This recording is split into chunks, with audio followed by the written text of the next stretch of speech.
Assalamualaikum warahmatullahi wabarakatuh. Kami dari kelompok 2 akan menjelaskan mengenai fungsi dari modul yang telah kami pilih pada ODO. Yang pertama yaitu modul penjualan, merupakan salah satu modul utama pada ODO karena berfungsi untuk menangani transaksi penjualan, mulai dari membuat penawaran, melihat pesanan yang siap difakturkan, hingga melihat pesanan yang telah terkirim.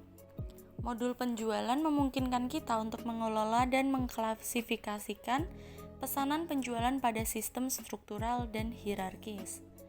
Dalam modul ini, penjual bisa mendapatkan seluruh informasi yang dibutuhkan hanya dalam satu layar saja, dapat melakukan kontrol terhadap pemesanan dan pengiriman barang, serta dapat mengetahui semua operasi yang dilakukan pelanggan. Kemudian lanjut pada modul pembelian. Modul pembelian adalah modul pada ODO yang berfungsi untuk membantu dalam pengelolaan aktivitas pengadaan barang pada suatu perusahaan.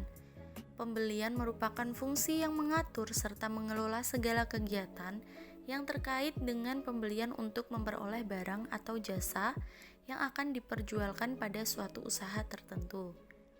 Dikarenakan proses dari kegiatan pembelian merupakan kegiatan dasar pada suatu perusahaan, maka perlu adanya pengelolaan dalam fungsi tersebut. Jika tidak, maka perusahaan tidak akan dapat beroperasi dengan baik. Karena ruang lingkup dari pembelian tidak hanya terbatas bagaimana cara menerapkan suatu pengadaan barang secara tepat waktu dan target harga yang telah ditentukan, tetapi lebih bagaimana strategi kemitraan antar perusahaan dapat berjalan dengan efektif dan efisien. Modul stok persediaan difungsikan untuk membantu penanggung jawab inventory untuk melacak setiap persediaan atau tingkat material dan pengusulan pembelian. Membantu staf untuk mengidentifikasi bahan dan barang lebih cepat serta untuk melaksanakan pengelolaan transaksi keuangan dan persediaan yang meliputi pencatatan dan pengangkutansian barang persediaan. Modul selanjutnya yaitu modul karyawan. Di modul karyawan ini merupakan pusat SDM yang nantinya akan mengawasi semua informasi penting untuk masing-masing departemen dalam sekejap.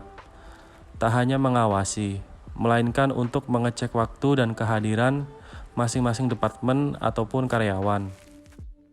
Selanjutnya, kami akan menjelaskan bagaimana kami mengimplementasikan modul ERP ke aplikasi ODO ini. Beberapa modul yang kami gunakan antara lain ada penjualan, pembelian, stok persediaan, dan karyawan.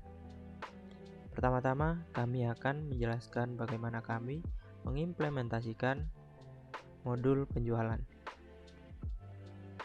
Di sini mula-mula kita akan melakukan penawaran. Nah, kita buat penawaran di sini pelanggannya kita buat namanya M Rivaldo Dava A.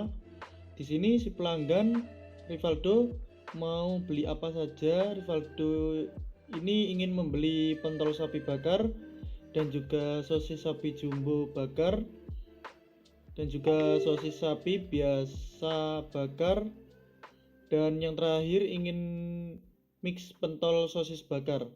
Dan di sini ada harga satuan untuk pentol sapi bakar 2.000, sosis sapi jumbo bakar 10.000, sosis sapi biasa bakar 2.000, dan juga mix pentol sosis bakar 2.000. Di sini langsung kita total dan langsung kita simpan.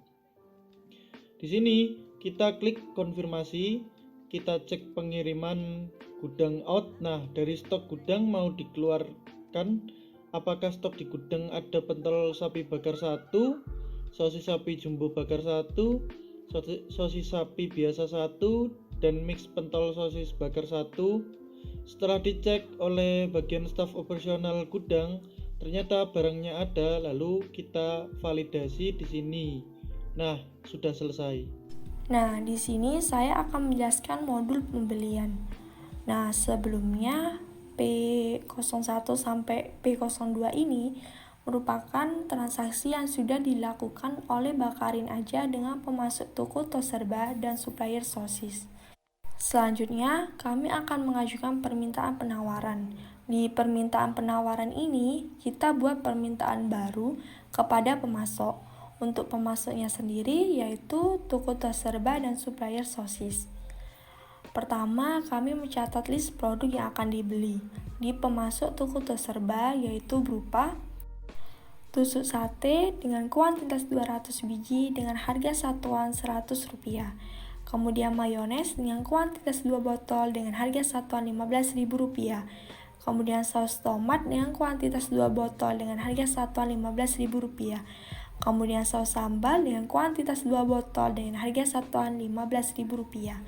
Kemudian mentega dengan kuantitas 2 bungkus dengan harga satuan Rp8.000. Kemudian kecap manis dengan kuantitas 2 botol dengan harga satuan Rp15.000. Dan yang terakhir, plastik food grade dengan kuantitas 100 biji dengan harga satuan Rp1.000. Kemudian kami membuat quotation yang kedua untuk pemasok supplier sosis. Nah, untuk list produknya yaitu sebagai berikut. Yang pertama yaitu sosis bakar jumbo dengan kuantitas 50 biji dengan harga satuan Rp5.000. Kemudian sosis bakar reguler dengan kuantitas 50 biji dengan harga satuan Rp1.000. Dan yang terakhir bakso sapi dengan kuantitas 50 biji dengan harga satuan Rp1.000. Setelah semua list diisi, kami melakukan konfirmasi order. Nah, kemudian akan muncul berupa purchase order atau bisa dibilang semacam invoice. Pada purchase order ini, kita belum tahu produknya akan disetujui oleh pemasok atau tidak. Nah, pada purchase order ini terdapat simbol satu penerimaan yang digunakan untuk validasi kepada pemasok. Apakah penawaran yang kita lakukan masih ada apa belum di gudang pemasoknya. Kalau masih ada stoknya, kami akan melakukan validasi. Jadi, setelah diproses, apabila barang itu ternyata telah disepakati oleh pemasok dan pihak pembeli sebagai UMKM Bakarin Aja, maka barang akan dikirim. Namun, sebelumnya ada faktur yang harus dibuat. Selanjutnya, klik create bill, nanti akan muncul berupa draft. Draft ini berupa berisi rincian pembelian kita kepada pemasok. Apabila sudah cocok, maka akan melakukan konfirmasi dan pembayaran. Jadi, apabila transaksi berhasil, maka bertambah jumlah data di produknya. Di sini, saya akan menjelaskan fitur-fitur atau data apa saja yang akan digunakan dalam implementasi modul stok persediaan. Yang pertama, membuat request of quotation, kemudian purchase order untuk menambahkan stok persediaan barang baru.